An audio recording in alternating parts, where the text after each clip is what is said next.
Caros amigos, sou Maria semeando muito amor, muita paz e alguns conhecimentos espirituais. No momento, estamos estudando a respeito da cromoterapia e suas aplicações de luzes e mentalizações para ajudar o nosso próximo, aliviar os seus sofrimentos, suas aflições. Hoje agora vou falar algumas regras para aplicações práticas. Já foram ditas, já foram ensinadas, mostradas, mas sempre é bom a gente recapitular, porque vocês viram, se vocês têm me acompanhado, vocês estão vendo que não é fácil. Tem muita coisa a ser vista, muita coisa a ser estudada e seguida, para que a gente se proponha a fazer um bom trabalho. Exige, sim, de nós a nossa paciência, a nossa dedicação. Então vejamos, são coisas que já foram faladas e vão ser voltadas a falar, explicadas novamente. Gente, faz muito tempo que eu vejo, que eu leio, que eu me dedico a esse estudo. Eu não posso dizer para vocês que eu estou completamente sabendo. Nada a gente está completamente sabendo, gente. Todos os dias é mais um dia de aprendizado. É mais um dia que a gente se aprimora em alguma coisa. Por isso que nós devemos ir à luta, à batalha.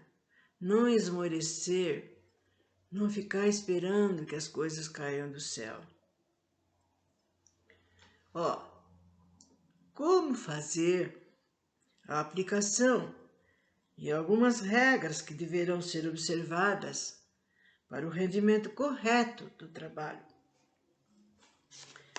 Temos procurado dar aos nossos trabalhadores da cromoterapia um nível de conhecimentos e informações que os capacitem a realizar o melhor possível a sua tarefa de socorro. Todavia, sempre existirão algumas dificuldades, o que é natural, no aprendizado, na memorização, na mentalização plena das cores, como não se pode deixar de ser uma das mais importantes partes do trabalho.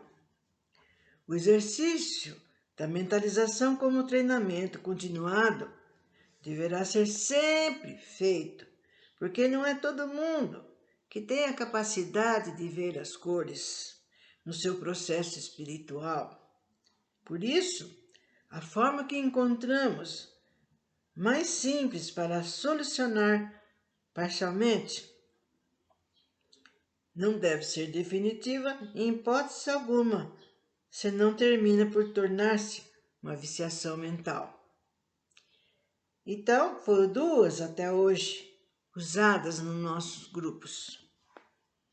A primeira delas é a de posicionar as lâmpadas coloridas sempre numa mesma ordem. A nossa, por exemplo, é azul, verde, amarelo, rosa, lilás, laranja e índigo. E à medida em que vamos nos habituando, iremos fixando em nossa mente a cor das mesmas naquela posição. Assim fica bem mais fácil, inicialmente para aquele que não consegue ver a cor que deseja. Basta lembrar-se do conjunto das lâmpadas na sua ordem, visualizá-lo e sacar do conjunto a cor que está necessitando projetar. O outro método, um pouco mais dispendioso, é o da inundação completa do ambiente em luz da cor desejada. Basta abrir os olhos, observar a luz e projetá-la. É claro que sempre preferimos ter as cores da escala cromática sempre projetada na nossa própria capacidade mental. Agora, sobre o uso de lâmpadas na cromoterapia, também já foi dito, explicado, mas é sempre bom rememorar, recapitular. Não foram poucas as vezes em que fomos consultados sobre a necessidade de usar lâmpada nos trabalhos terapêuticos. Normalmente, as pessoas não explicam as razões da pergunta, mas entendemos perfeitamente como incômodo para uns e antiestético para outros. Não questionamos esses aspectos, mesmo porque tudo vai muito da cabeça de cada um, querer ou não agir de determinada forma quando ela não faz parte da sua visão, do seu mundo. Sobre isso, vinha também com maior insistência uma outra pergunta que se tornou clássica. Se usarmos somente a projeção mental, não é a mesma coisa? Tamanha era a incidência da pergunta que acabamos dando uma explicação mais ou menos decorada para esclarecer que o impulso elétrico, a projeção com lâmpada, tinha uma finalidade específica e a projeção mental, embora fosse realmente a base de toda a terapia, não atendia inteiramente às necessidades terapêuticas de regeneração do organismo humano, porque trabalhávamos principalmente sobre campos eletromagnéticos, um nível de energia mais denso que a energia mental. Face esta importante circunstância, verificou-se que a complementação do equilíbrio energético do campo eletromagnético afetado teria necessariamente que receber uma carga de energia elétrica, ou seja, o que fazemos justamente com a fixação da lâmpada colorida sobre a área desfasada. Assim, as duas energias e posturas se completam. O que não conseguimos fazer somente com energia mental, adicionamos a física, que é o impulso elétrico. Com isso, obtendo plenos resultados terapêuticos, aferidos e comprovados pelas respostas biológicas que os nossos irmãos nos dão a cada dia. Destarte, a nossa explicação é de que, por enquanto, a projeção com lâmpadas coloridas é a parte da cromoterapia que nos incumbe divulgar. Finalmente, sabemos da existência de muitos irmãos que estão buscando algo mais moderno e leve para substituir as lâmpadas. Só poderemos agradecer a esses companheiros da jornada, porque no dia em que apareceram os canhões de laser, os projetores de fibra óptica, nós todos, sem exceção, estaremos ganhando melhor, dizendo, evoluindo. É realmente o que desejamos. Então, mais uma vez, foi falado do porquê que eles dão mais ênfase à aplicação usando as lâmpadas, né? A aplicação por meio das lâmpadas coloridas. Então, isso já é a segunda vez que ele explica e vamos ter sempre em mente o que é realmente que a gente acha de acordo com tudo isso. Alguns esclarecimentos sobre a aplicação. Mais uma vez vai ser falado como a gente deve proceder, a limpeza da aura do aplicador, não é só da aura do doentinho e assim por diante. A tendência natural das coisas em qualquer processo de trabalho e de vida face à necessidade de se encurtar distâncias e velocidade, é de que as ações sejam sempre no sentido da simplificação das tarefas, das expressões e até das formas. A comunicação entre as pessoas também está inserida nessa ordem de ideias. Assim, visando tornar mais fácil as transcrições e algumas atitudes, decidimos fazer esta nota explicativa, que certamente não só vai traduzir a linguagem, mas, sobretudo, auxiliar na interpretação do texto referente às aplicações práticas, como poderemos ver a seguir. A limpeza da aura do aplicador é condição indispensável o ajuste mental e espiritual do aplicador das luzes da cromoterapia. Sua primeira tarefa, ao chegar ao local, será imediatamente após o seu ajuste mental proceder à limpeza da sua própria aura com luz azul para o equilíbrio do seu campo vibratório. O contato com o paciente. A cromoterapia, como vimos dizendo todo o tempo, é um trabalho que exige equilíbrio e concentração.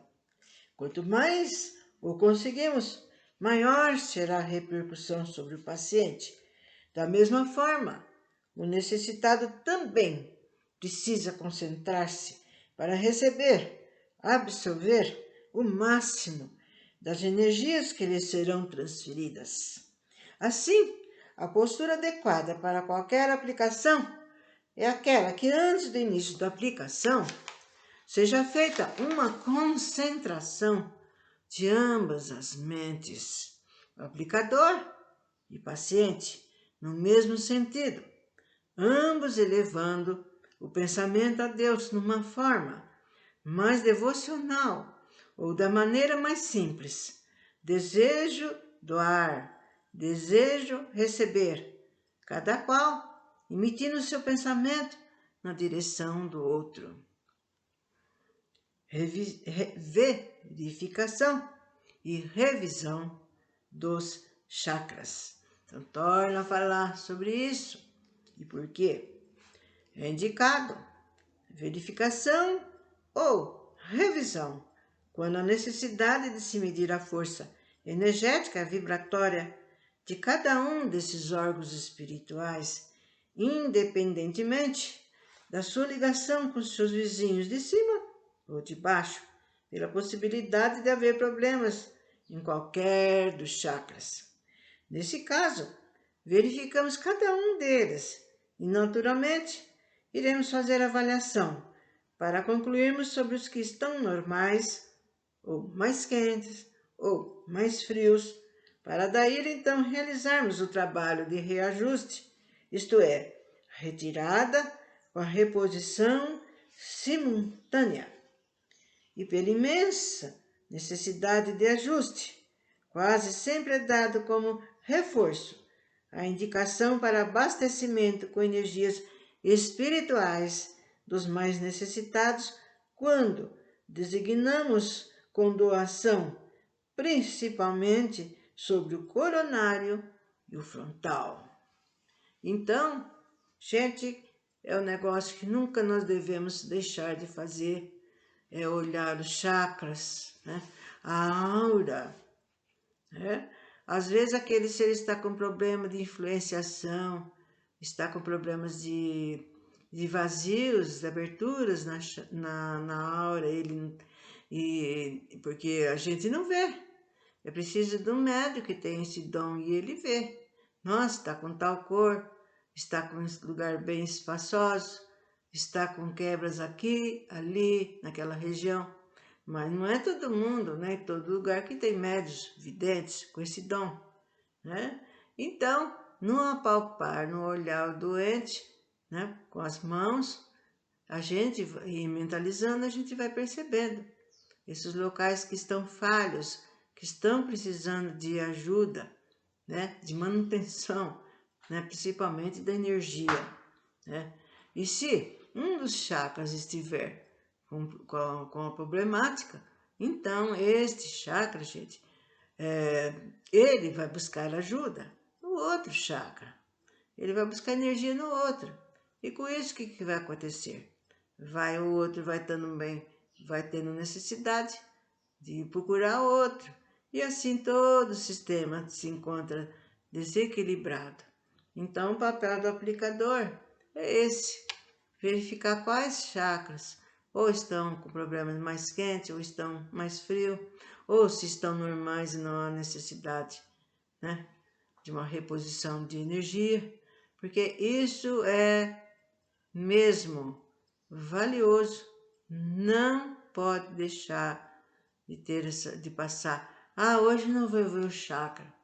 Ah, já vimos ontem. Não, todo dia é um dia. Ele pode ter, da noite para o dia, ter tido uma recaída ou alguma coisa pelos seus pensamentos, por alguma influenciação espiritual. Então vamos ajudá-lo, que a meta é essa, ajudá-lo, né? Deixá-lo com seus corpos espirituais, né, e o seu físico em bom estado.